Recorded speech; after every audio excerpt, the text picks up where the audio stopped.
It is 5:57 PM. We have a quorum, and the meeting has been duly posted.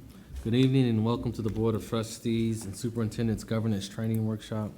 Please stand and join us for a moment of silence, and remain standing for the Pledge of Allegiance and salute to the flag.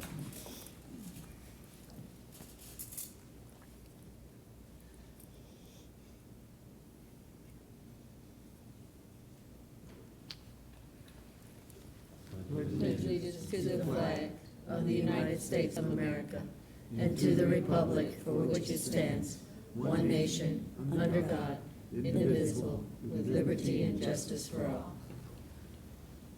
Honor the Texas flag. I pledge allegiance to thee, Texas, one state, under God, one and indivisible. Trustees present, starting on your left, in my right are Trustee Flores, Trustee Mitch K, Trustee Garcia, and Trustee Marshall. Our Superintendent of Schools, Dr. Michael Hinojosa, joins us, and I'm Justin Henry, Board President. We're going to go ahead and go on to our only discussion item, which is discussion of the board's roles, laws, regulation, board policies, and board operation procedures. You have the floor. Okay, great. Thank you. So we're going to try to do this a little bit different tonight and spend more time on scenarios as opposed to your board policies or the laws. And so let's start with this one. Every board member is tired of hearing Cheryl speak at every board meeting. She complains about the same things over and over. Screams and yells, causes a commotion during the board deliberation. So the board members decide that when she gets up to speak, they're going to kick her out. What do you think? No. She's a speaker. Hence the difference right there. Exactly. All right. So let's look at the board's role, the governance role, and the management role when you're looking at that. You do have pretty specific rules about your visitors to your board meetings and what they can do. They obviously cannot disrupt. They do have the opportunity, and you don't want to stop them from having the opportunity to speak. However, if they do become disruptive, then it is up to the board president to notify her that she is being disruptive and warn her that if she persists, then she's going to be asked to leave. If she does persist, then ask her to leave, and if she still persists, then ask the appropriate person who is here on your behalf to remove the person. Typically, that'd be a police officer, peace officer, something like that, security. Management's role in this is to stay out of it and to let the board handle it, and to ensure that the public is aware of the rules of conduct, and to then, when directed by the board president, assist in the removal of the individual. But this really is a board function. You control your meetings, and you control the process of your meetings. So you do have all the rights of a property owner, and you can exclude visitors, but it needs to be when it's appropriate to do so, when they're behaving in an inappropriate manner, when there's a substantial risk of harm to any person. You do have to give a verbal warning first, and then if the behavior persists, you can remove. Now there is a new law that says that when we remove someone, we have to give them a written explanation of the appeal process so that they can grieve the removal. And you can remove someone for up to 2 years. You have to post this on your website. Typically, you'll be using your GF appeal process for that, and can use the GF process, except that the law says they have to be able to get in front of the board within 90 days. So sometimes that may mean an expedited process, because typically a grievance would not get to you within 90 days. It is also appealable to the commissioner of education. We also have criminal trespass laws and penal code criminal trespass laws that are still intact and are the typical ones that you've used previously before this new law went into effect. Okay, a parent calls you and says several kids on our street walk home from school together each day. Today, all they could talk about was the sidewalk preacher who followed them home talking to them.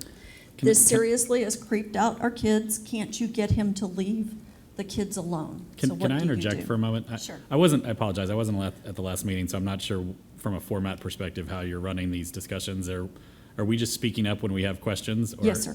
Yes, absolutely. Okay, so before you get to this scenario on the last one, when Yes, it sir. comes to criminal trespass, if there are restricted areas within this building and somebody, countervails a police presence to get into a restricted area, is that a situation where they can be or should be banned from the building for that 2-year period? You absolutely could choose to do that, yeah, especially if that they're something- aware that if it's posted and they're aware that they're not allowed in that area and they somehow circumvent. So is that something that we would act on as a body to decide if we were going to do that, or it would be up to the superintendent or up to the board president? What's the procedure for deciding whether or not we were going to ban that person for the 2-year period? If you're following the law related to the 2-year period, I think it needs to be the board. So it would there'd be an act of the board in Yes, sir. open session to vote on banning that person for 2 Yes, sir. years? Yes, sir. Okay, thanks. Okay, so we got our sidewalk preacher who's following students home. What do you do? What do you do with this phone call? Do you get in the middle of it? Go meet the sidewalk preacher? Okay, well, yes, sir. Which is exactly the right thing to do. Exactly the right thing to do. You definitely want to refer it to the superintendent. You don't want to go out there yourself and start getting involved in it. You do want to, the board could choose to look at a policy. Do we monitor students once they leave our campus? Do we have that kind of a policy? And is there a policy on members of the public who come on our campus to speak? And do I want to change either one of those? Do I want the board to change either one of those? You can also talk to the individual about their right to speak to the principal if they think that there's a safety concern right on the campus. That's your governance issue. So your management is going to look at that safety issue. They're going to get the information, look and see whether or not we followed our policies and procedures. Are our students being in a situation that is safe or unsafe? Are they being treated equitably? Do we need to contact security or police? Do we need to have a conversation with this person? They will be taking the actual physical action if they determine that there is a safety issue. There may not be, but if they determine there's a safety issue, to address the safety issue and monitor the situation. Okay. Parents tells you my son's attending Pacific High School next year and will be playing football. I know he came home with a flyer about a mandatory football camp this summer, but I can't find it. Can you help me figure out who in the district can help me? I really don't want to mess up this opportunity for him. So should you find the flyer for him and transmit it for him, to him? What do you think? You have people for that, right? Okay, the reality is you have people for that. You can notify the parent about the contact information for the principal, contact information for the head football coach. If you have a concern that there is a mandatory football camp during summer and that might be a UIL violation, then certainly you would notify the superintendent about your concerns about the UIL violation. But it's not something you would bother the superintendent about related to a flyer. The superintendent, on the other hand, is going to be looking at that big picture, were UIL policies followed with relation to the mandatory camp? And if not, why not? What's going on that campus? Be working with the campus principal to address that situation. And then, of course, there'll be communication with the campus, with the parent to address the issue. Board members do have access to documents, any district document, except that confidentiality does apply. So there may be documents that can be redacted or withheld within the course of that. All right, so let's look at Board Member Alonzo, who calls the head of facilities to demand that he conduct a study of all facilities to determine what work needs to be done on any of our facilities. What did Board Member Alonzo do wrong? Sir? Well, he's micromanaging that. Absolutely. Absolutely. He's micromanaging. Number one, he shouldn't be calling the head of facilities at all. If he has a concern, he should be talking to the superintendent about the concern.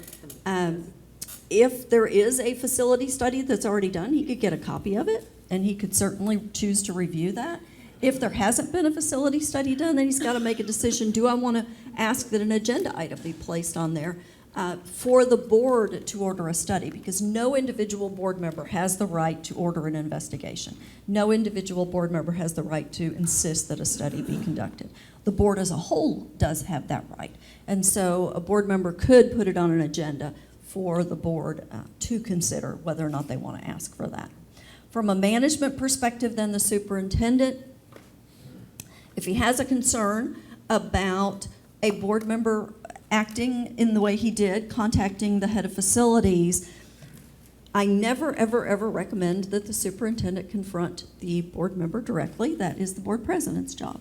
I think the more the superintendent can stay out of that, the better off you are. So notify the board president. The board president then can address it with the board member. Certainly the superintendent can provide current documents to the board. He can also tell the board, here's how much I think that kind of study would cost. You know, if we sent it out to do this kind of facility study, here's what could potentially be the cost of that, because you have a fiduciary duty and you have to make a decision whether or not you truly do want to spend your money on that. So he could give you that information, and then if the board does vote to conduct the study, then the superintendent would have that study conducted and provide that information back to the board. But it is important to remember that a trustee cannot direct the creation of documents, although the board can do so. In a board member in your official capacity, when you are acting as a board member, you do have an inherent right of access to documents. Don't have to give a Public Information Act request. The law now says you get it by the 20th day, business day after you ask for it, unless that's overly burdensome, and then you get it by the 30th business day after you've asked for it. The law does say that confidential information can be withheld or redacted, and board members who receive confidential information must maintain the confidentiality of those documents. Teacher calls to say that central administration just told me I have to process my expenses through a campus lead. I've been in this district 20 years. No one's ever questioned my integrity or said I mishandled funds. Why should this other teacher get to say whether my expenses are okay or not? I'm a good teacher. So should you as a board member ask for those expense reports and start looking into this? No, exactly, no. No, again, you want to refer it to the superintendent. You may have a policy on processing campus expenses for payment, but you can look at your policy and see if you want the board to change it. Typically what you'll be doing in a situation like that is saying, we have a policy and there's a really good reason why we have a policy. We're a very large district. We have to have very serious controls on our money, and I support that policy. You can also tell the employee about DGBA if they want to file a grievance about it. From a management perspective, you want to make sure that the superintendent will be making sure that policies and procedures were followed, that we are treating employees equitably, that this is a procedure that needs to be in place and isn't just something that the principal cooked up for one employee, that all employees are being treated equitably, and then communicate with the employees about that. So a parent calls you to say, I've got Wednesdays and Fridays off from work and I want to have lunch with my child on those days, but the school says I cannot on Fridays. This is hard on us. Can you help? I just want to spend time with my child. So do you contact the campus for the rules to give the parent about when you can come on campus? Nope, exactly, no. Again, you would refer to the superintendent the issue. You could encourage the parent to just talk to the principal, and that's really your best bet, and inform the employee or the parent about the right to file a grievance under FNG. You may want to look, do we have a policy on parental access? And I'm sure that you do. And you can make a decision about whether or not you want the board to change that policy, but typically we do allow principals to do what they believe is in the best interest of their students. From a management perspective, again, your management will want to make sure that the policies and procedures were followed, and if they weren't, why they were not. Make sure that all parents are being treated the same way and not just this one parent who can't come on Friday, and communicate with that parent to make sure that parent understands the rules. One of the things that is now in the law is that if any board member requests more than 200 pages in 90 days of information, I guess reminded you of someone, okay.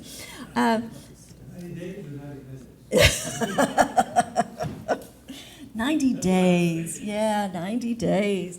Then you have to post that. You have to post and say basically how much money that it cost you for you to respond to all those public Information Act requests, information requests. I'm sorry? Yes, including the time of the people doing work. I believe it was this past legislative session, if not two. Yeah, right? Yes, sir, it is current. It is current. That implies that districts have some mechanism in place to track either the pages at the time that you're spending the time. Yeah, there's an awful lot of new information related to public information that came out in this last legislative session. Now the school district can designate one way that you make information requests, and, well, two, through a website and then through an address, through a physical address, so that you can track these things better. You know, previously they could come from anywhere. A campus principal could receive a Public Information Act request. So the goal is, and your policy's been for a long time that it goes to legal services. So legal services should have the ability to monitor how much information is being requested, unless board services can do that for you too, because you typically do your request through board services. So I don't know that you have yet. I believe we might. I think Dino had been working to set up that infrastructure. I don't know if we actually do by now. That we formally do that and that the board be notified every time the trustee goes over 200 pages. Let me add something that's very important right now, because I meet with my direct reports once a quarter, and in that quarter, I ask them 5 questions. The third question is always about relationships. The other questions are about transforming Dallas ISD or the bond program.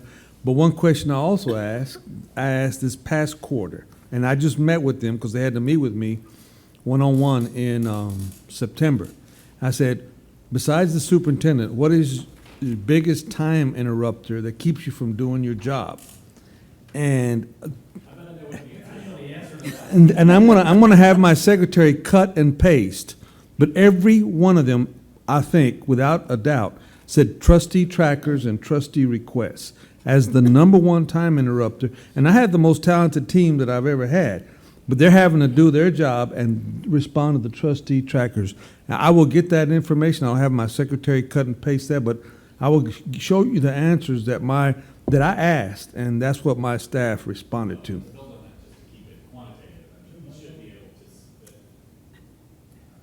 Yeah, is that better? Just to keep it quantitative and objective, we should be able to spit out of the trustee tracker. If we can't, then we need to be able to, the number of requests, the pages of responses, the amount of time, preferably of senior staff invested in responding to those. And I love the idea that it needs to be public.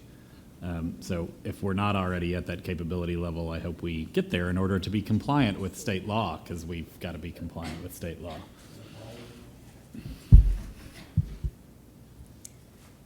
The other issue is access to student records. And student records, no one in the district is allowed access to student records unless they have a legitimate educational interest. So, for example, a teacher at one school is not entitled to see the student records of a student at another school because there's no educational purpose for doing so. The same applies to you. You have access to student records when there's a legitimate educational interest. So, for example, if a grievance comes to you, okay, a student discipline grievance, you need to see that student's records in order to determine a decision related to the grievance. But typically you're not going to be looking at student records. Yes, sir? When you say you have access to student records, you're talking about the board as a whole or an individual member? It's the same thing. Board members have access if, in their official capacity, they have a legitimate educational interest. The issue, however, is that's almost never going to happen unless it's something that needs to come to the board as a whole. okay? It's almost never, there would never be a time that an individual, that I can think of, where an individual board member would have an educational need to know, a student record, when the other 8 would not have that same need to know. Can you, Well, we do have a policy that whatever's given to one board member goes to all board members. Right. I was just looking at that second bullet point and trying to determine whether or not an individual board member has a right to those student records, to review those student records, or if the request has to be made by the whole board. No, an individual board member has a right, has a statutory right of access to documents, but only when acting in their official capacity and only when there's an educational need to know. And so those 2 restrictions mean for the very most part, a board member does not have a right of access to student records. Okay? There are only very specific times when any board member would have an educational need to know.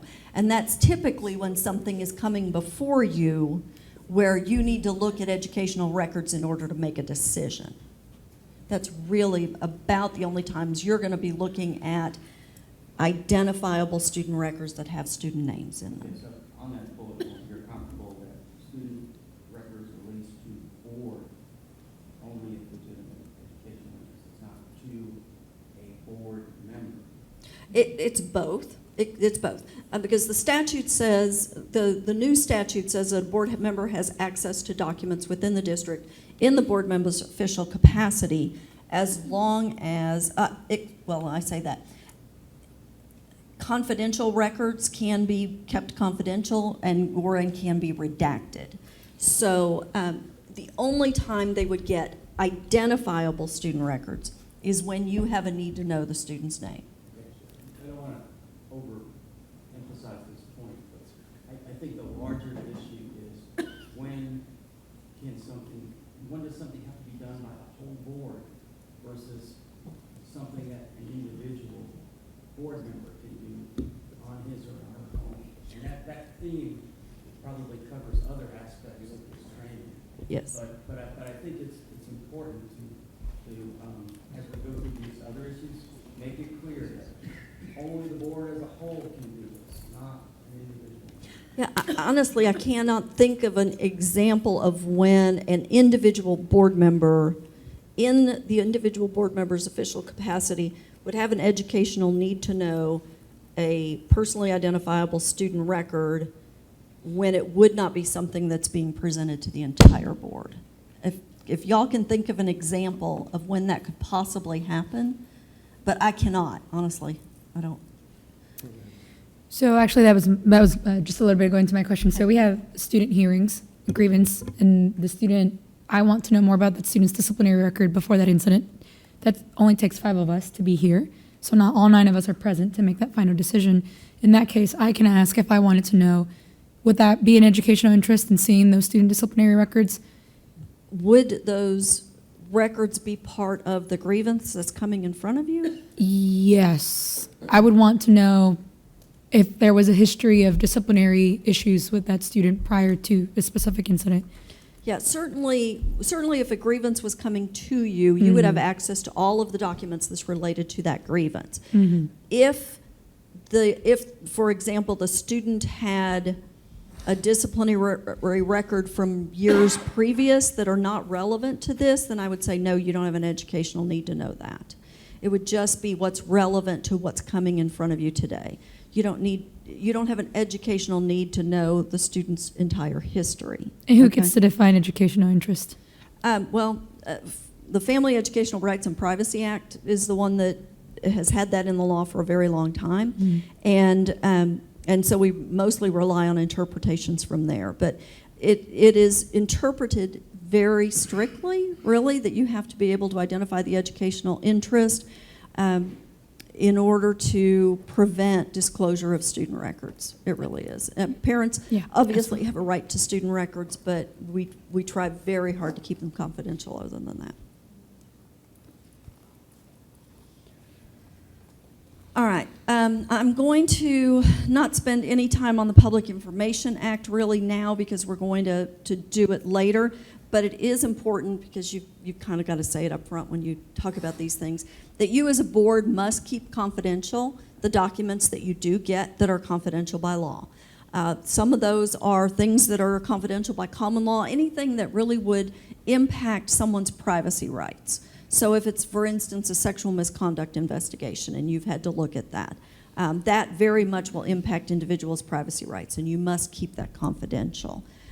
Common law privacy, medical records, student identifiable information, advice and opinions on policy. So when your superintendent is giving you his advice and opinions on, or your deputies, anybody who's giving you their advice and opinions while you're still developing policy, that information is confidential. Personal family information, we very much try to keep that confidential. Social security numbers are protected by law. Personal email addresses of members of the public. So you have to be very careful should you receive an email from someone and then forward that email to other individuals outside the district. You're now disclosing the personal email address of a member of the public, which is prohibited. So you've got to be really careful about that. Obviously, credit card, bank account information, we don't want that information to be out. Information that would give a bidder an advantage is another common exception that we will see. Real property, because, and we talked about that last time. Attorney-client communications, because we will keep talking about that one because it's real important. Litigation information, trade secrets, and there's a new statute on that, and we'll get into that later. And then some personnel records. So most personnel records are confidential, at least to some degree. For instance, evaluations are confidential. And most information on a college transcript, you are to disclose the courses that were attempted and any degrees received. Everything else on a college transcript is confidential. So for instance, the college they attended is confidential by law. The grades that they made are confidential by law. Those kinds of things are confidential. So it's just the course of study, the classes that they took, and any degree that they obtained that is public information. The certified agenda of a closed meeting is confidential. It is illegal to distribute that, to publish it. Teacher administrator evaluations are specifically confidential by law, so you cannot disclose those. Superintendent applications, except for your finalist, and then you give 21 days notice on that. Informer's privilege relates to individuals who report violations of the law, or whether it's criminal or civil law, to someone within the school district to protect that individual from any repercussions as a result of that report. Ms. Scott, Yes. 1 second. So when you're saying confidential in this bullet point, closed board meeting, teacher administration evaluations, that's in regards to trustees to the public, Yes, sir. outward facing? What about internal? Internally, you could, if in your official capacity, you could be entitled to review an evaluation if in your official capacity you are performing a function as a trustee. So for instance, if you hear a grievance where someone is unhappy with their evaluation, you would then have the ability to look at that individual's evaluation. If you just don't like a person and you want to see what kind of evaluations they're getting, you are not entitled to look at that. That would be confidential by law. So it has to be when you are acting as a trustee in your official capacity is when you would have access to any of this confidential information, Thank you. and especially evaluations. Things that are disclosable is some employment information such as salary. Salary is public information of all of your public employees. Completed reports and audits are public information.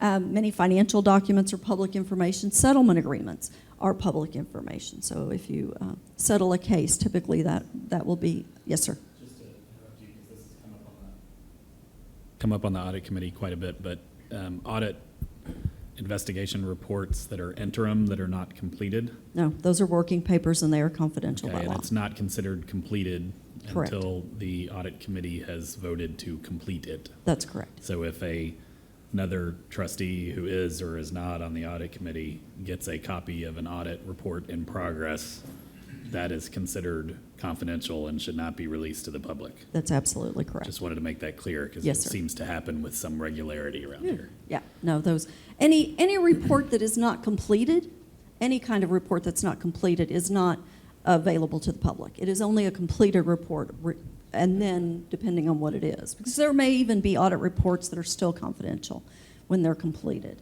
depending on the conclusions, depending on if there's attorney-client communications in there, those kinds of things.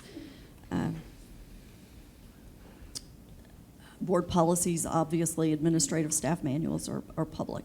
There are criminal consequences for violations of the Public Information Act, so it is important that we do make sure that we don't disclose things that are confidential under the law. About that. So how is it that if trustees are aware of one trustee who has leaked something confidential, what is the appropriate process to follow to make that enforcement mechanism take place? Okay, but you have a number of options. Number one, you talk to your board president. The board president has conversations with the board member regarding the board member's conduct. Because there are criminal consequences, there is the potential for filing of criminal complaint. There is Which also should be left to the board president or to any individual trustee? Actually, anyone can file a criminal complaint. I'm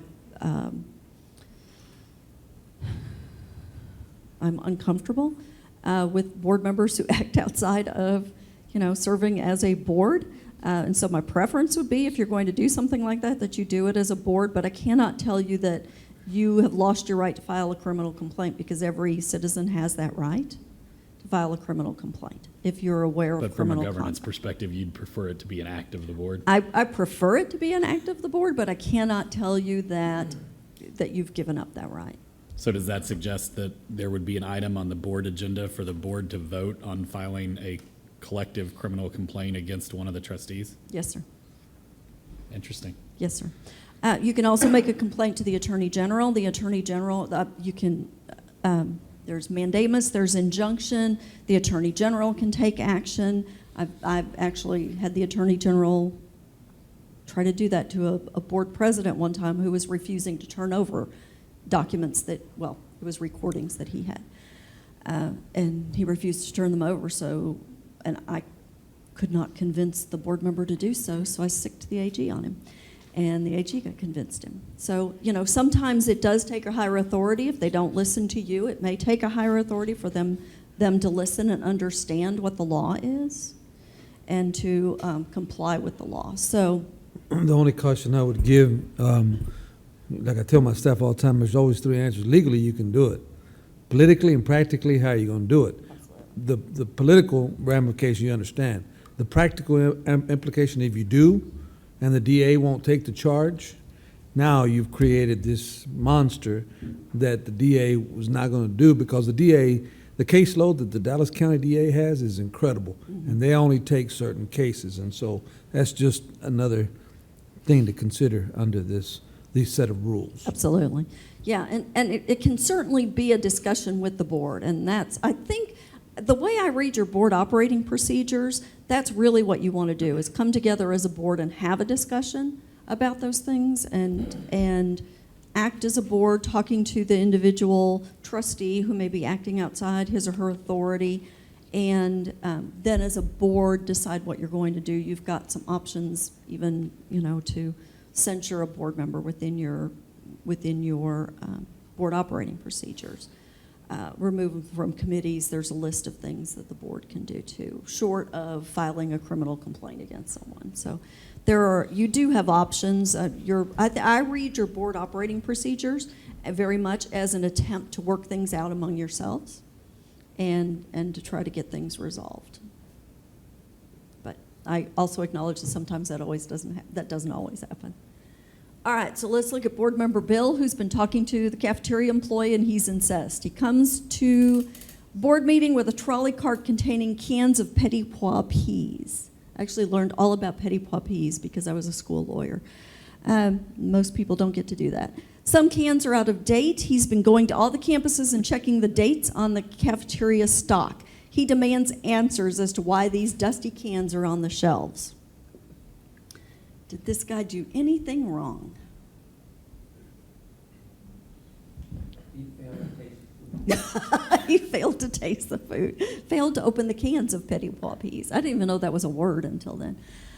Well, number one, yes, obviously, he has acted outside the scope of his actions. He should not be doing his own investigation. He can certainly notify the superintendent, hey, I've heard a concern that we're feeding our kids out-of-date food. Can you check into that? And the superintendent, because that is a safety issue, will order an investigation on that and give a report to the board on it. But a single board member should not be going out there doing any kind of an investigation. Your board policies are very specific about your accessibility to the public and what you do, and I want to go over those real quickly. You're local. Number one, it says you are accessible to the public and that you will direct the public to the appropriate administrator or the appropriate resolution process when you get a complaint. And I think that's real important, is you do have two options. I know the person that you can contact. Here's that contact information, or here's the process that you can go through, a grievance process, whatever it might be. All right, so a parent tells you after dropping off my student at Texas Elementary School, I noticed a flea market or something being set up on the parking lot next door. That's not safe. All those strangers so near the playground. Can you go remove them, please?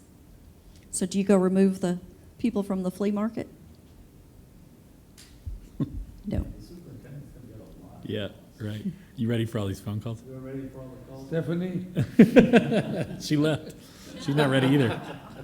And that is, you know, I do think you want to really think about safety issues. You always want to make sure the superintendent knows about. You want to get those to him so that he can send them down.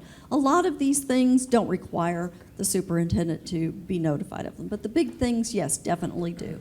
And he's got a process, according to policy anyway, he's got a process to process those. But in a situation like that, you know, you want to direct the parent back to the principal, and you want to say, you know what, I bet the principal has already worked through this. I bet they've already made a decision how we're going to protect the students, whether it's, you know, whatever it is, management actions such as having more teachers in the playground when the students are out there, have whatever else they may choose to do, additional fencing, whatever they may choose to do. But Can I interject for just a second? I'm a pretty firm believer in adhering to the governance principles that you're laying out, but the reality is that if all 9 of us were emailing the superintendent about everything that we get, it would be completely unreasonable and daunting for him to handle. One of the things that I think would be particularly helpful to new trustees from an action perspective within our particular administration and our district is if new trustees had kind of if this happens, forward it to this person kind of map. Because I think the hardest thing of becoming a new trustee is knowing who to forward things to. It's not, step one is knowing not to deal with it yourself, right? But step 2 is, all your slides say refer to the superintendent. Now, in reality, it's really the superintendent or his designee. exactly. And the way that Dr. Hinojosa operates is not that we would forward every single thing to him. He has an expectation of his team that they're fielding our requests. And it is very difficult as a new trustee to know who it is to refer things to. So, what I would recommend that we try to put together as a training piece internally within our district is kind of a how-to guide of, if you get this, forward it to this person, you know what I mean? And here's their contact information. Because I think that I think probably took me 18 months to get right, and that's a lot of confusion with a lot of emails. And in my district, I get a couple hundred of these emails a week, which Scott Lane knows more about than he would like to know about. But you got to know who you got to forward stuff to, and here I don't think we're very good at teaching that. We did talk about that at the last training session, that the goal for the 28th is to have a FAQ, just like that would tell people who to contact for what, so that a trustee would have a sheet, basically, that would give them that information, or several sheets. I don't know how many sheets of paper it would take, but Lots. that is our goal. That is our goal. Let me tell you, that is for October 28th. I think it's the 28th, 29th, right around then, when we come back, that we will have that for you to kind of walk through with everybody. Was there another comment? Trustee Garcia and then Trustee Mitchell. Yeah, I mean, I couldn't agree more on, I mean, those initial first weeks, months that you're on the board, and everybody comes to you with just even more so the things, I think just about every scenario that you presented somehow is relevant, and there's more. And then there's the who falls under what jurisdiction to handle what issue, and making sure that or can contact that community member and say confidently, this is the person who follows up with you. That is not my job. That's not my management. Right. That is governance is a whole nother deal, but completely agree.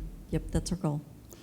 Well, yeah, along those lines, though, and Dr. Hinojosa, you can correct me if I'm wrong, but I thought the liaison was supposed to be the person that in your slide, we should say refer to the superintendent or your designated liaison.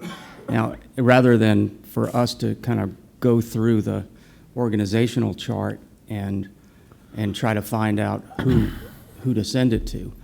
And I've tried to do that with some exceptions, like when I know it's a bus thing, I'll copy Scott on it, even though he's not my liaison, because we know he's going to ultimately have to deal with that. But with respect to most things, I'm not really, hunting around, to the food and beverage department to ask somebody about share tables or something like that. It just goes to the liaison, which is Stephanie in my case. And Dr. Hinojosa, what do you prefer? Yeah, that is the intent of the liaison concept. And there's some senior staff that I don't want them being liaisons because I got them focusing on some other things.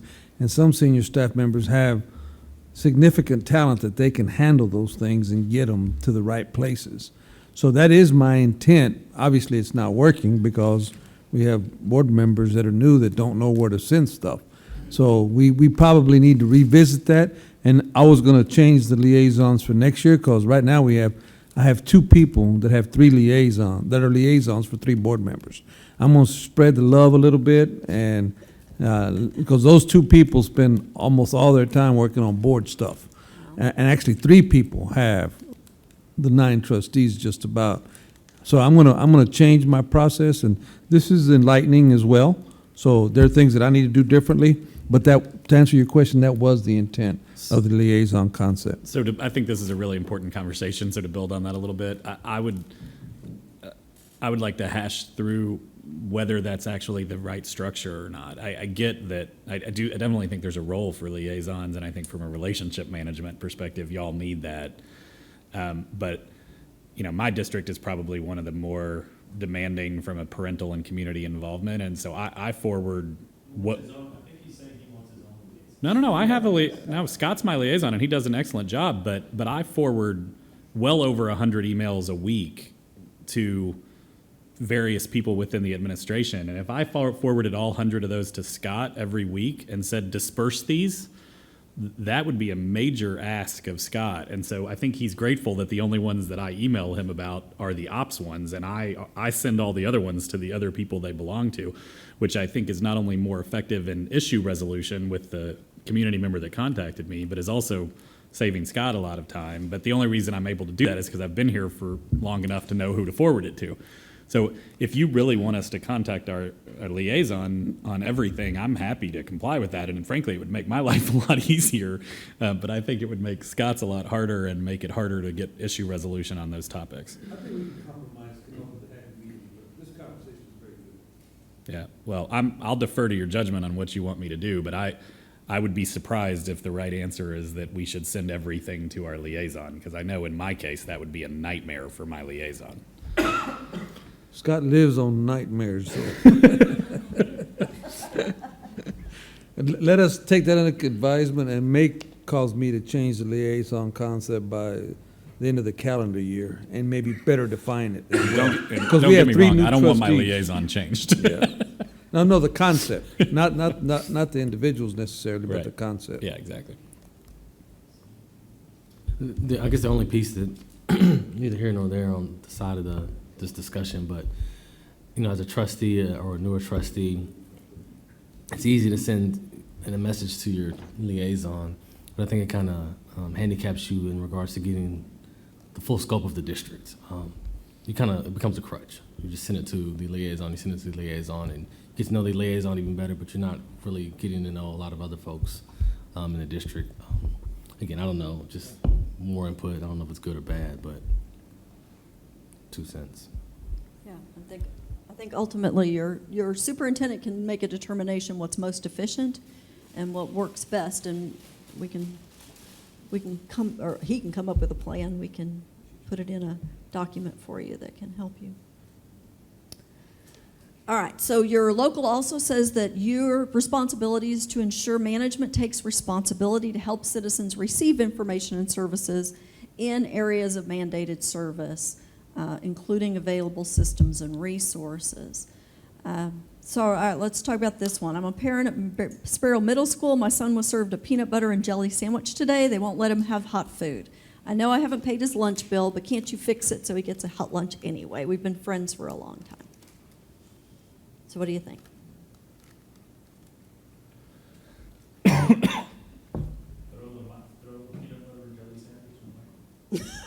You forward it to Michael Rosenberg and throw your hands up in the air and you're done.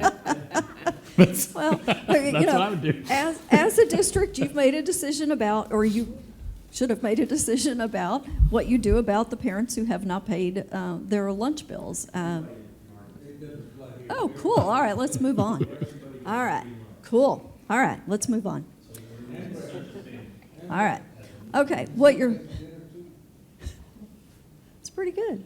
All right, so your local policy also says that what is inappropriate constituent services is that a board member gets involved in the management or delivery of services, even if the problem is serious or if the board member's involvement is minimal. But a board member is not to get involved in management or the specific delivery of any services. Also says that board members may not confer special advantages to any employees, parents, or students, and the board member may not ignore the decision-making processes that are designed to be fair and equitable. Your local policy says that your superintendent tracks inquiries, sets a system to respond, and reports on those inquiries, and then gives you a quarterly report of those issues. You also end up with an annual board report of the system and the data. So with this one, we've got someone who's concerned that the basketball court at Colorado High School is brand new, but the track at Nevada High School is unusable. So what gives? Why does that trustee have more pull than you do in this single-member district area?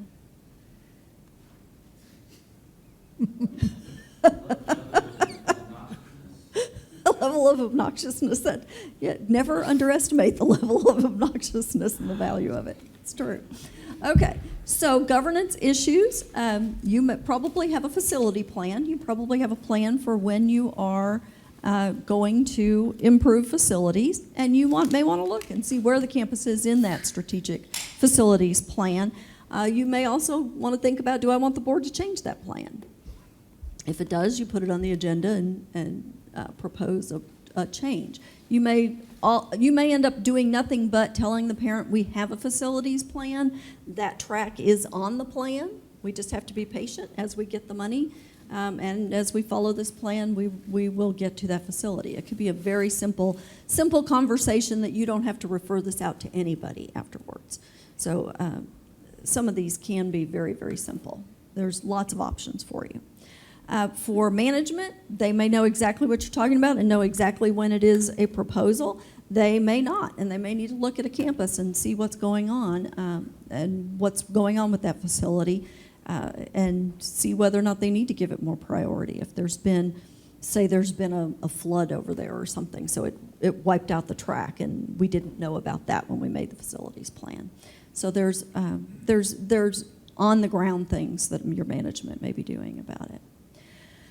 Your local policy says that at your single-member district responsibilities that you will meet with parents and citizens to discuss and obtain information consistent with the Open Meetings Act. And so what that means is, if you've got a quorum there, it's a public meeting and you will post the agenda. If you alone are meeting with your parents, you are not a quorum, and so you could listen to parent concerns. You may use school facilities for those meetings, except when you're running for election, and then you cannot use the school facilities for that because you're in election period. And no school district funds, facilities, people, anything can be used for election purposes or political purposes. You may. Can I ask a question on that? Yes, sir. I have a monthly meeting with a parent advisory council that I've had ever since I was elected, and it's hosted at a district building. Okay. Does that mean when I'm up for reelection in a few months, I have to host it somewhere else? Yes, sir. Even though it has nothing to do with campaigning and it's existed the whole time? Yes, sir. Yeah, because think about it. Think about how easy it is for in that discussion for you to slip, oh, by the way, I'm running. By the way, this is what I plan to accomplish in my next term. Your policy is written such that you cannot, your local policy, and it's your local policy, so you, the board, could change this local policy. But right now, the way I interpret it as it's written, no, you could not use the facilities during election time, just because of that appearance of impropriety. I If think. that's a local policy, I'd suggest to the administration that we need to take a look at that because, you know, if I completely agree with not using district resources for campaign events, but something that happens every month for 3 years and then happens during your election season is not a campaign event.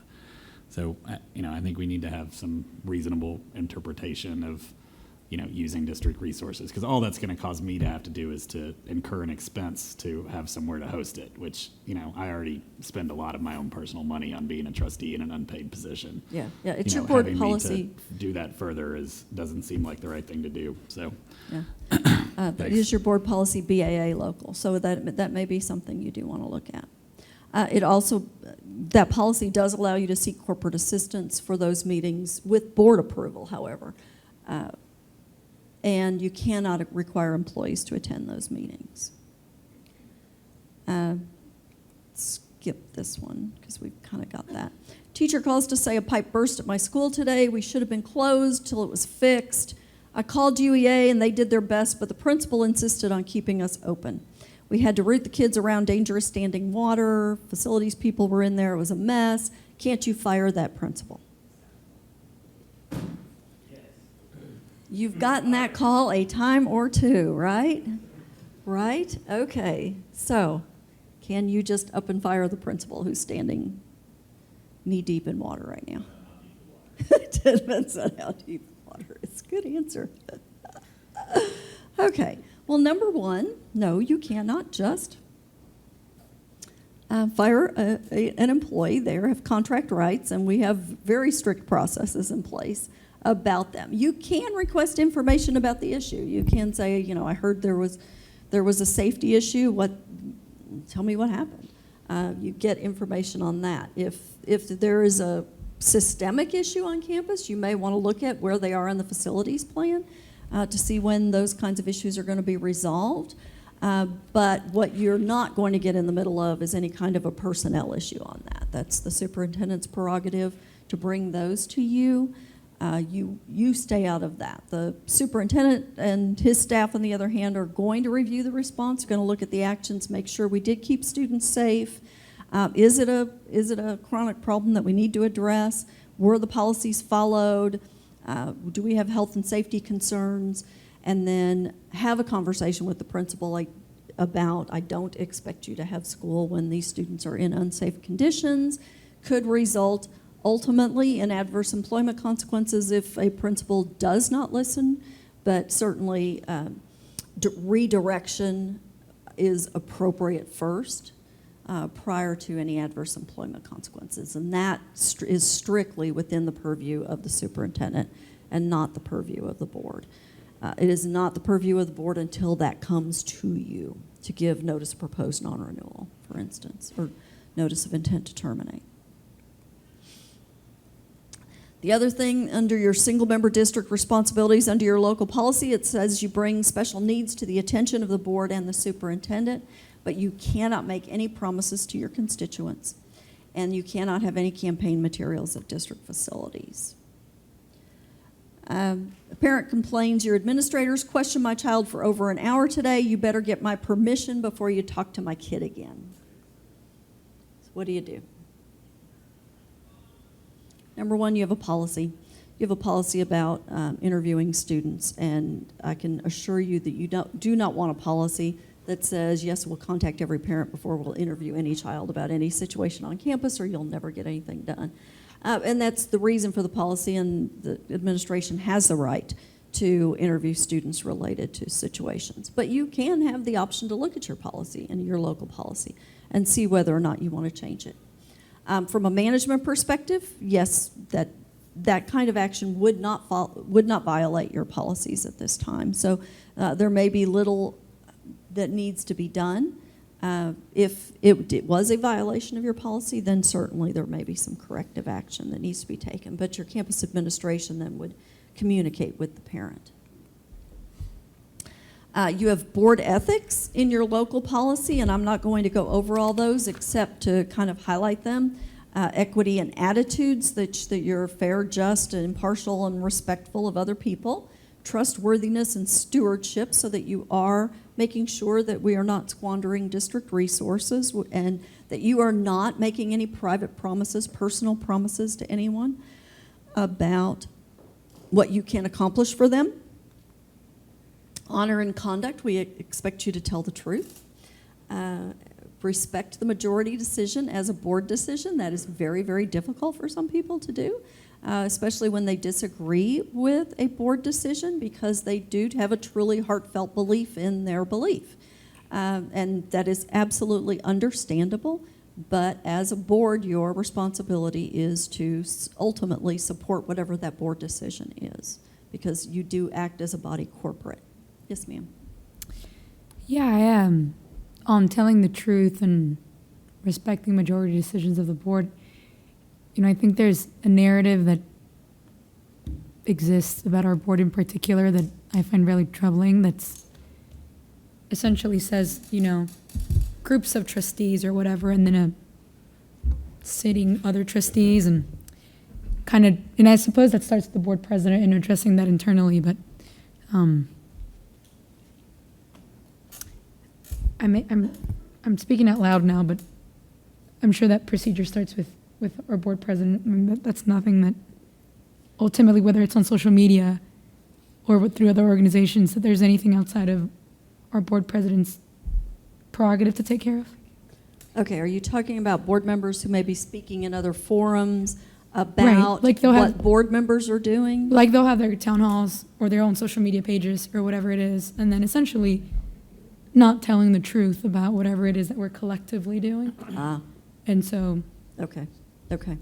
Yes, then that is the responsibility of the board president, not the superintendent, but the board president, to address with the board member, to discuss telling the truth, to discuss appropriate ways to communicate, to discuss, I have seen a lot of board members over the years, for instance, go out of a closed session and discuss what was discussed in closed session. If that kind of thing should occur, to have a discussion with them about that how important it is that information not be disclosed. And then according to your local board operating procedures, then there is the potential for, if it cannot be resolved, your board operating procedures basically say if you have a concern with another board member, you talk to that board member. If it doesn't resolve anything, you talk to the board president. The board president works with the board member. If that still doesn't resolve it, then the board as a whole takes action. And so it is an escalating series of events to try to get the attention of a board member to act within the proper scope.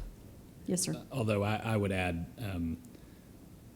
the steps don't escalate to a point, even on the highest end, where there is any consequence of any significance. And one of the biggest struggles I've had in fulfilling our board obligation is that it's pretty clear in this policy that the other board members are responsible for regulating appropriate behavior of one another. Sure. And there's been some very egregious, very, very, criminal egregious things that most of us are aware of that other trustees have done. Some current trustees and some no longer trustees. And I've personally pursued with internal counsel advice on how far I'm supposed to take my duty to regulate the behavior of other trustees. And the bottom line answer that we get is that there's really not anything we can do about it. And, the escalating process that you're describing ends, and the worst case scenario is that, the board president puts on the agenda a vote to censure a trustee, and then we censure them, and then there's no consequences to a censure. So, there isn't actually, to Trustee Garcia's point,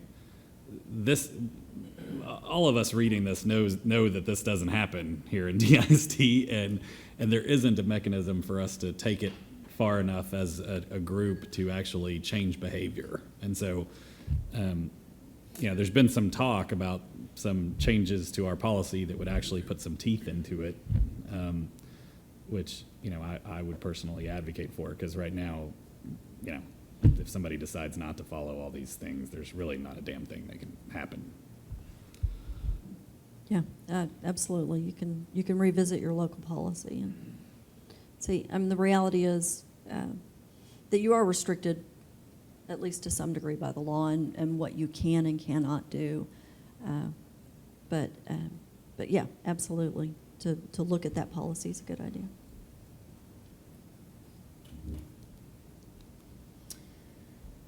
Vladimir, the trustee who ran to support a return to basics, meets with a constituent who's an advocate for the Civics for All education model. He supported the trustee during his campaign and was instrumental in his win. The constituent addresses the need for every citizen to understand what it means to be an American, and so wants every student to pass a civics course and test to graduate. On the other hand, he meets with Harry Stone, who states that he voted for Vladimir and he lives in his precinct, and he doesn't believe that students should pass a civics course or a civics test to graduate. He said he's so opposed to it that he'll campaign against Vladimir if he votes in favor of this item. So how do you resolve this, of competing ideas from your constituents? Figure out who's right and do that. Exactly. I had a board member tell me once that the first year he was on the board, he lost a third of his friends, and the second year on the board, he lost another third of his friends, and by his third year, he didn't have any friends left. And It sounds like he was doing a good job. yeah, exactly, and that's what he said, is clearly I was doing a good job. That's exactly what he said. And he ended up being board president. Right? This is not an easy job. And, it's not an easy job. And I've always found it so fascinating to watch the decision-making that goes on, and especially superintendent decision-making. What I've finally realized, especially with superintendent decision-making, is if I think about, okay, what is he thinking is in the best interest of students, I can usually almost always figure out how the superintendent is getting where he's going, because superintendents are laser focused on that, okay? What is in the best interest of these students? You are more political animals than your superintendent is, and you have to run for election. And so, yeah, it is hard, but again, you have been elected to do your very best job for the students in this district, and to make a determination of what is in the student's best interest. When that is presented to you for you to make decisions about. It is, on the other hand, your superintendent's prerogative and his staff's prerogative to make sure we do follow TEKS, that we do follow the curriculum required by the state, that we do implement appropriate curriculum that we think is important for our students after study, and that we are always working toward improving student achievement. Nobody wants to say anything else about Vladimir? You don't need to call the superintendent on this one. No, sir, you do not. Yay. And, in a lot of these, I've gave you options of a lot of things that you could do. It's not always that you need to call the superintendent. For a lot of the minor ones, you absolutely wouldn't call the superintendent. In a small district, you absolutely would. You know, you call the superintendent when the paint is the wrong color green in the gymnasium. I mean, you know, in a small, because it's not the green of the Hornets. I mean, yeah, small school districts are different than large school districts. And so, you figure out what's the most efficient, appropriate way for you to operate to educate your students. Your board ethics policy also says you have integrity of character, that you don't surrender your judgment to any interest group or any individual at the expense of the district. You uphold all laws, and you do not disclose confidential or harmful information, which kind of covers what we were talking about before. You also have a commitment to service. Obviously, you do. Prepare for and attend board meetings, avoid personal involvement in the things that are the superintendent's duties, and to seek continuing education. So you get a phone call. When you sold us the bond issue several years ago, you said the pool would be open to the community. But every time I try to use it, it's closed for practice or a swim class or some other district thing. Don't think I won't remember this lie the next time you ask me for money. I'm tired of you stealing my money and then not following through on your promises. Gotten this one too? Okay, so what do you do?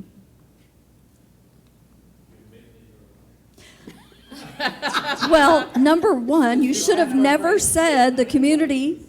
Yes, no, sir, you do not. You have a license to tell the truth. I know, so am I. That's why I said that. But you should never promise, yes, it's going to be open to the community, because if you're building a school pool, you're building it for the students, and they're going to get priority, and they're always going to get priority. And any district activities should get priority. So you've got to be really careful when you do make promises that, yes, it'll be open to the community when the students don't need it, as opposed to it'll be open to the community. So we do want to, and I think this kind of a thing, while you could refer it to the superintendent, it would be very easy for you to only say to the constituent, we have a facility use policy. And that facility use policy, GKC, is that right? Says very clearly students get first priority. And that's what the bonds were for, is for our students. And that's what we do.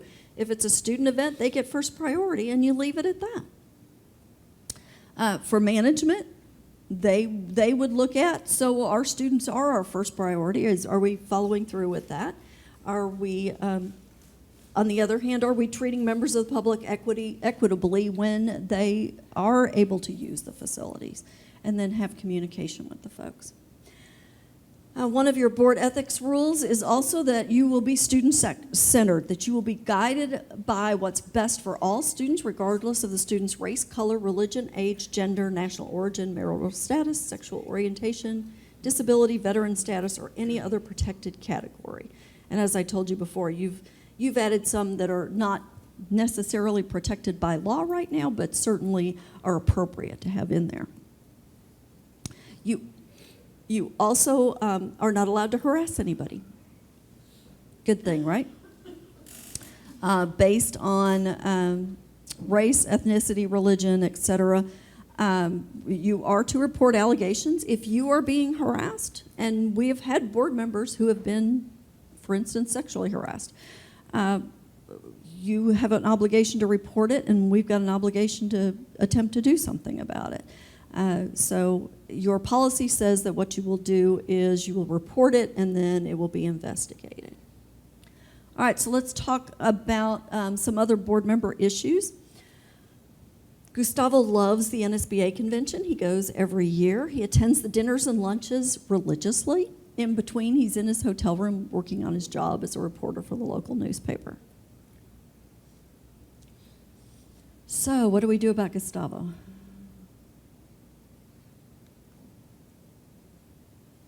Your policies say you can attend, but if you don't participate, then you reimburse. And I think that's a really good way to handle it, as opposed to knocking on Gustavo's door and making sure he shows up for meetings. It says on a pro rata share, you will reimburse. So if you don't show up for half the meetings, then you reimburse half the money. It makes it pretty clear. For your employees, it's kind of the same thing. Your employees, when they are paid to attend a conference, they attend the conference, or they would face adverse employment consequences, whether it be a reprimand, demand that they reimburse. If the superintendent has concerns about board members who are not participating fully when they're being paid to attend a conference, then he would refer that to the board president and let the board president address it. And Mr. Henry's going, why did I accept this job? Yeah. So board members serve without compensation. They are only reimbursed for expenses. Their spousal expenses may not be reimbursed. And that is very important. You do have a policy that lists all the perks that board members get, which basically are designed to enable you to do your job. That you have the assistance of the Office of Board Services, you've got computers, you've got emails, you've got those kinds of things that enable you to get your job done.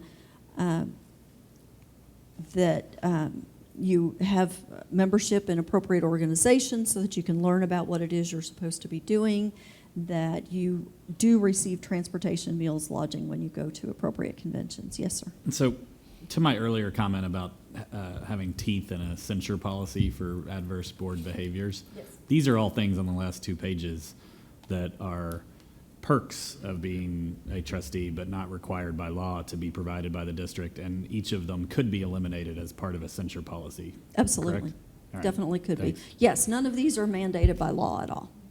That is correct. And so if you have, and I have actually had that in one situation where I had a board member who just chronically went to conferences and would not show up for anything except meals. And we just don't let them go to conferences anymore. I mean, you may not have any other option. But you can absolutely do that. You're right. Any of these could be considered, the withholding of any of these could be a consequence. Yes, sir. Absolutely.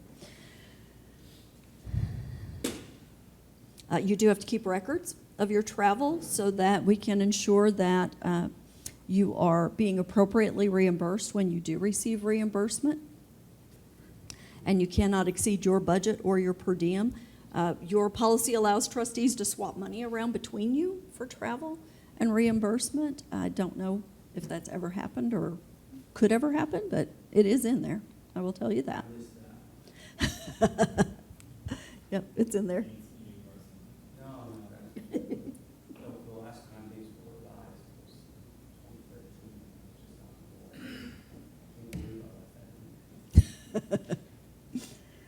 2013.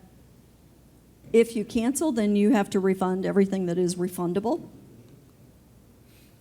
Let's see what else is important. We've already talked about that.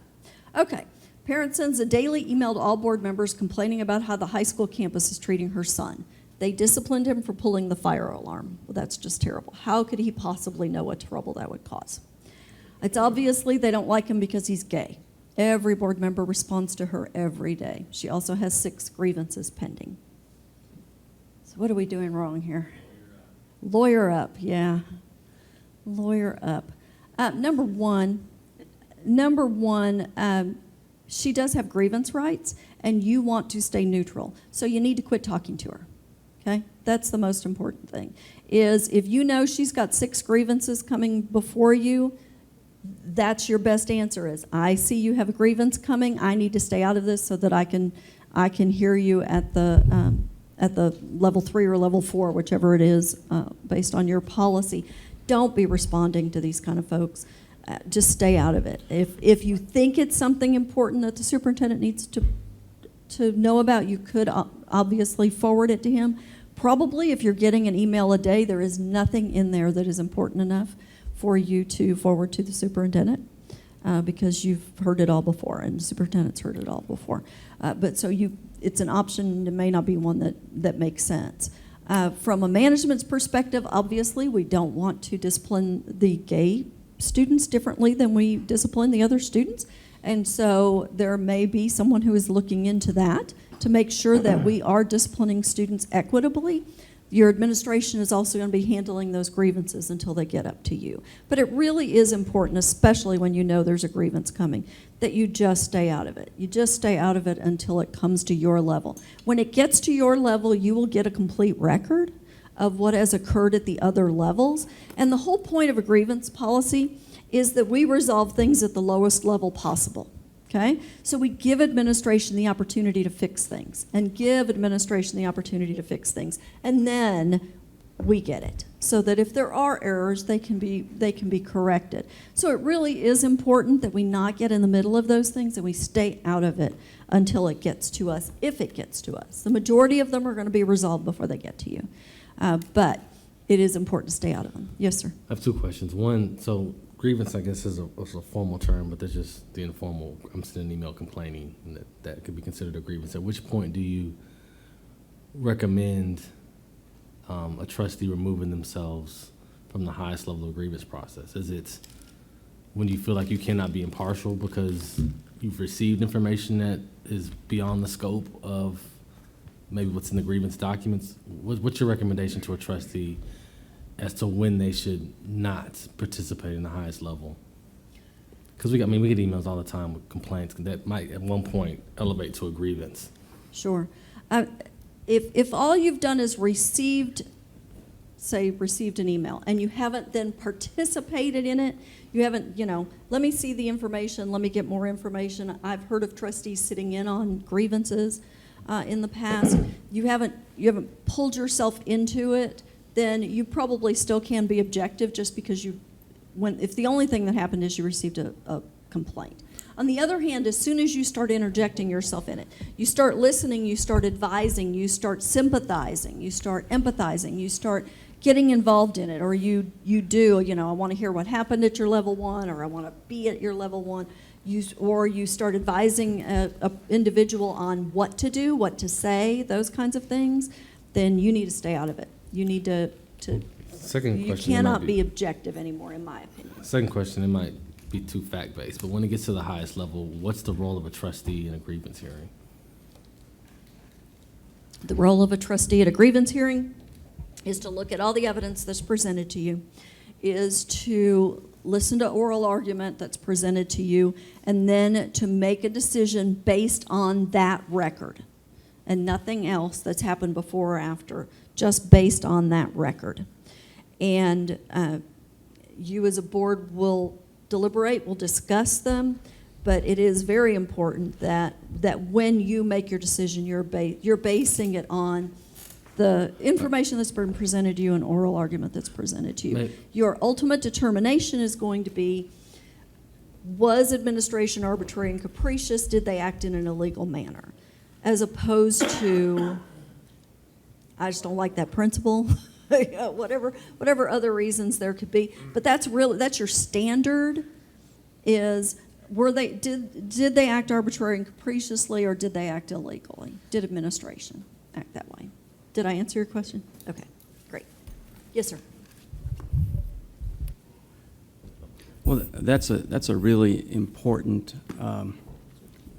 discussion on that slide, and probably need to amplify that a little bit, because I think when you're brand new in one of these hearings, you're not quite sure what you're supposed to do, whether you're supposed to be finding new facts, and what kinds of questions, are appropriate. What are you trying to do? Are you trying to figure out, if what was already decided was reasonable, or are you trying to figure out, if you were sitting there and you were the principal, would you have done the same thing? Yeah, you don't ever want to you don't want to replace yourself with the principal. Your responsibility is to look at the record. You may not agree with the decisions that were made, but if they weren't arbitrary and capricious, they were based on sound educational reasons, they weren't illegal, then for the most part, your responsibility is to support your administration. They have your administration's put a lot of effort into these. they examine their actions. When they get grievances, you start looking at everything. You start looking at, did I make the right decision? Did I take any action? That was inappropriate? Should this issue be resolved? You don't want to come here in front of the board and all of a sudden now I as a board member have additional information that is not part of this record. So while you can certainly ask questions of any of the parties that come before you in a grievance, it's not appropriate for you to do your own fact finding. You should be making a decision based on the facts that are presented to you and not other things that you may know or think that you know. Okay, going back to that discussion about frequently asked questions and examples. Yes. This is an area where a couple of examples might really be appropriate to help people understand what they're supposed to do, what their obligations are, what the scope of their authority is. Okay. Okay, thank you. Okay. Yeah, and we're going to talk about grievances later, so we'll get into more minute details about that at that time. But it really, truly with a grievance, number one, you want to stay out of it till it gets to you, if it gets to you. Most will not. But when it does get to you, it is a decision based on the record and oral argument, and just the record and oral argument. And it is just, were they arbitrary and capricious? Were they illegal? Was administration arbitrary and capricious? Was administration illegal? And then if they were not those things, then the expectation is that you would support the administration. So let's say theoretically, Okay, give me a theoretical. we have some former employee suing us, and theoretically, a trustee is in cahoots with this suing person, Okay? then that trustee would be basically barred from sitting on any kind of grievance related Yes, to yeah, that, right? that trustee would definitely need to recuse him or herself. It is, your responsibility is to be objective decision maker, and you cannot be objective if you have participated in or been in cahoots with an individual on one side or the other. I have seen situations where, for instance, I listen to the board member questions and I think, oh, wow, they're in on a whole lot of information that is not in this record. So that's, as the lawyer, I get the record typically.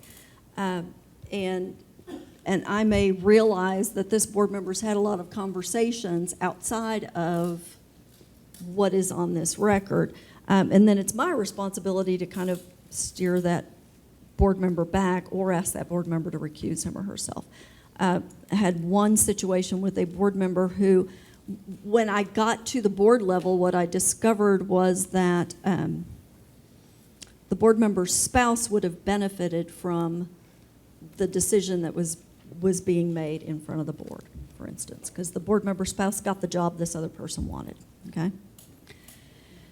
And my responsibility then is to sit down with the board member and say, okay, now that I realize this, you cannot sit as an objective person because your family is going to be benefiting from this. And have that conversation and ask that person to recuse him or herself.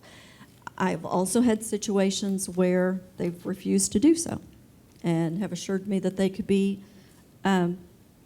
objective.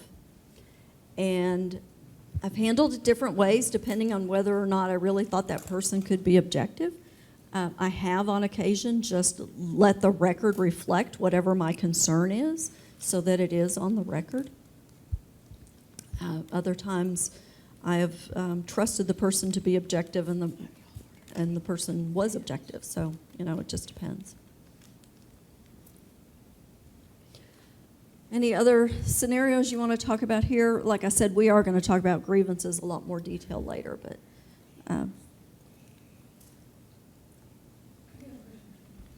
And following up on those grievances, when that discussion ends here in this room and those community members leave, the interaction between another trustee that was in disagreement with the decision that was made, is that out of line? okay, I'm not sure I'm following you. So What did I say miss? we all vote, it has to be a unanimous vote. No, the just grievance? majority. Right, majority. in the minority, those who didn't agree with the decision that was made collectively, then continue on that conversation and guiding those, whoever it was up for that grievance. Gotcha. That's Okay. out of line at That that is point? absolutely out of line, yes, Okay, ma'am. 'cause I. Yes, okay. ma'am, that's absolutely out of line. Number one, the responsibility of trustees is to respect the majority decision of the board. You may not agree with it, it's your responsibility to support it and respect it. The reality is, if you get sued, you're going to get sued as a body corporate, and everyone's going to get sued, so it is incumbent on the board to act as a body once a majority decision has been made. But number two, you don't act outside of the best interests of the district, and if you are, if the board has made a decision and then you're acting on behalf of other individuals outside of that board majority decision, you're acting against the best interests of the district.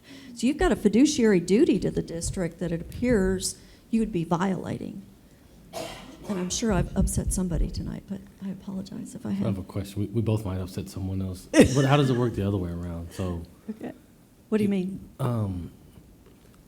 so we're talking about, I guess, a trustee giving advice to a person that has a grievance that Yes. loses. What about, I guess not after they lose, but what about administration giving their perspective to trustees? So just the question I asked earlier, the other way around. Okay, so you're asking Are you if, then if, also impartial, or- if administrators come to you outside of the record and tell you, you know, this is coming to you, I just want to give you my perspective on this that's coming forward, you're right, you're absolutely right.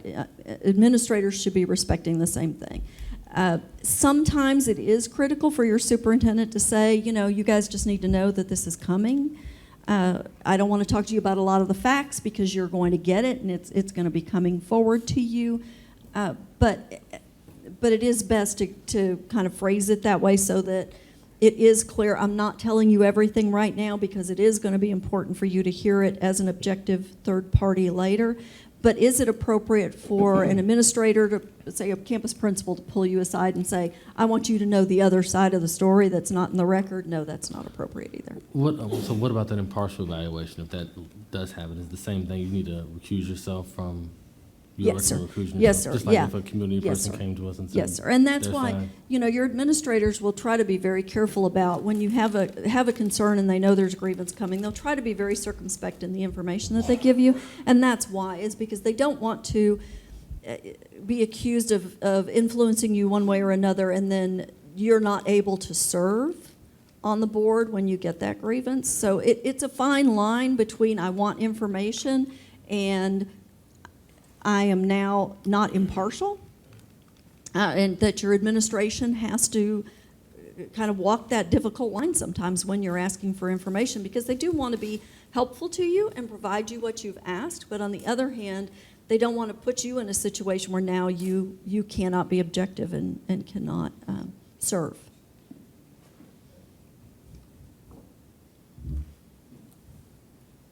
Okay, I am going to skip over technology because I think you guys got that down. Except, let me, and if I haven't said this already, is be really careful about hitting reply all on discussions when there are board members on there because that is now especially is an Open Meetings Act violation now that they've changed the definition of deliberation to include written deliberations, written discussions. So be very, very careful about hitting reply all. It is important with technology that we do protect confidentiality of records because it's so easy to transfer records. So you may have a hard email copy of the superintendent evaluation, and that gets out. Obviously, you have violated his rights to have that confidential. Any administrator's evaluations, any teacher's evaluations. So student records, you may get attorney advice by email. It is very, very critical that you make sure that you protect the confidentiality of that. You are required to report when you have known violations. And there are all kinds of things that are technology use violations. So I'm not going to go over those because they're all the things that you would expect them to be. All right, so let's try one more. We're going to talk board committees real quick, and then we can talk about how much longer you want to go. The board president is a big fan of conscious discipline, so she sets up a board committee to hear about the concept, to convince the board to force the superintendent to adopt conscious discipline as the only discipline allowed on any campus. See any problem with that? Not, that's right, exactly. Number one, sorry about that. You certainly, as a board member, can look at policies, see what your policies are regarding student discipline and whether or not you want the board to change them. You do approve the student code of conduct. Typically, the student code of conduct will not have an awful lot in it about this, but it may. It may. Your superintendent and his staff, on the other hand, are looking at this very seriously. They are continually looking at different kinds of student discipline management systems.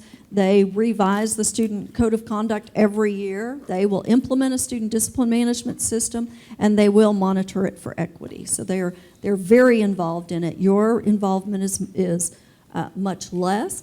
Further, board committees are designed to help the work of the board, not the work of the administration. Parent calls to say, we're going on vacation over Christmas, but my student has finals when we return. How are they going to remember anything? How stupid could you be to set up the calendar that way? You decide to set up a board committee to change the calendar. Within your prerogative? You will get the calendar and you will review it. You can tell the parent about that calendar process and all of the competing interests that go into that, especially if you've been on the board a couple years. You know how difficult it is to actually put that calendar together. You can request additional information from stakeholders and say, all right, well, tell me what is important to you. You can review calendar options with your administration. Ultimately, you will approve a calendar and can certainly ask questions of your administration, but it's your administration that are really going to sit down and try to figure out what are all the important things we've got to put on that calendar, and then propose at least one, but maybe more than one calendar option for you to consider. So to talk about board committees, your responsibility is to post agendas on that if it is going to be a situation where that committee has control over public business. Otherwise, you don't need to post. If there's less than a quorum and no supervision and control, there's no need to post the agenda. The safest thing to do is just always post, and then you don't have to deal with the issue. Yes, sir. Okay, that is our practice, but when you say quorum, let's say we have a committee, a committee of 3. Now, is a quorum 2 or is it 5? The quorum is still 5 for you to come under the Open Meetings Act. The quorum is still 5. The risk you run is that you have a committee meeting and 5 members show up because they're interested in the topic. And so very often in a lot of my clients' cases, it's just easier for them when they do have board committees, they just go ahead and post, because any board member could attend a committee meeting. Right. I just wanted to know technically, if do we always have to? It's good practice if we can do it, but if we only have 3 members on the committee, and we can meet tomorrow even though we didn't post it. Yes, sir. 3 days ago. Yes, sir, Okay. you could. Thanks. All right, so board committees are designed to help the board do its job with no interference in the superintendent's duties and not giving advice to staff. Board committees do not speak or act for the board under your local policy. They do not have any authority over staff or the superintendent, and the president and the superintendent serve ex officio on all of your board committees. You do have a charter for your audit committee. Okay, I think this is probably a good time to stop this evening because I know you've got other work to do. I'm happy to answer any other questions, and we'll take it up again on October, I think it's 28th, but I could be wrong. Yes, sir.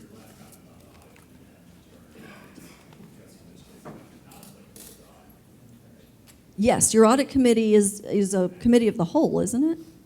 Is it not? It is a 3-member. Oh, then you need to always post. Yes, sir. Yes, sir. If it has authority to act on behalf of the board, then you must post. Yes.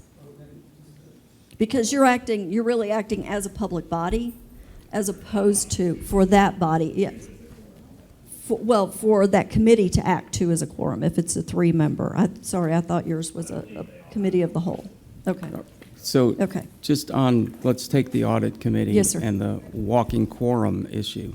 So if you've got a 3-member committee and 2 members are talking to each other, do you have a walking quorum of that audit committee, or is the walking quorum only a concern when you're talking about the committee of the whole? If we've posted it, it is a committee that has the authority to act, then yeah, 2 could be a walking quorum. I mean, that was the case with the commissioners. There was a 3-member body, and they went to the restroom together, and 2 of them were talking. But 3 was the whole. If 3 is the whole, then 2 is a quorum, yes. Okay. Yes. Well, yeah, So if that- you would just, think about that, because it's even hard to schedule a meeting when you've got 3 people without talking to each other. Like, are you available on Saturday? Or having emails going back and forth. It's just one person talking to another person, and if we have to deal with it, we will. But I just kind of see that one as being Okay, yeah, I'll look really, at that. I'll definitely look at that. I'll look at your charter too. Okay, thank you all very much, and I will see you in a couple weeks. Thank you, Ms. Scott. The time is now 7:32 PM, and this meeting is adjourned.